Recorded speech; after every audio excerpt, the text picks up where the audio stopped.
হ্যাঁ গাইজ, আজ আমি বানিয়েছি হচ্ছে আলু মাখা।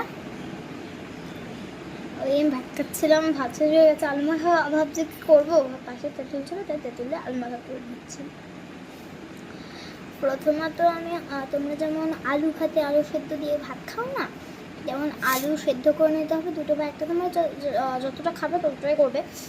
প্রথমত আলু সেদ্ধ করে নেবে, সেদ্ধ করে নেওয়ার পর সেটাকে নিয়ে খোসা ছাড়িয়ে দেখবে যে ভালো করে সেদ্ধ হয়েছে নাকি। এবার সেই সেদ্ধটা নিয়ে পিষিয়ে সেটাকে ভালো করে মানে এরকম টাইপের করে নিতে হবে, এরকম টাইপের। এটাই আলু মাখা, ওই টাইপের করে নেবে। করে নেওয়ার পর ওর মধ্যে সর্ষের তেল, লবণ, তেঁতুল, তোমরা চাইলে চিনিও দিতে পারো, চিনি দিতে পারো, নাও দিতে পারো, ওকে।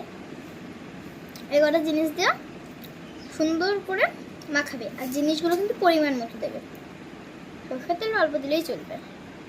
তো মাখাবে, মাখিয়ে খাবে, অসাধারণ খেতে, অসাধারণ, এত সুন্দর খেতে।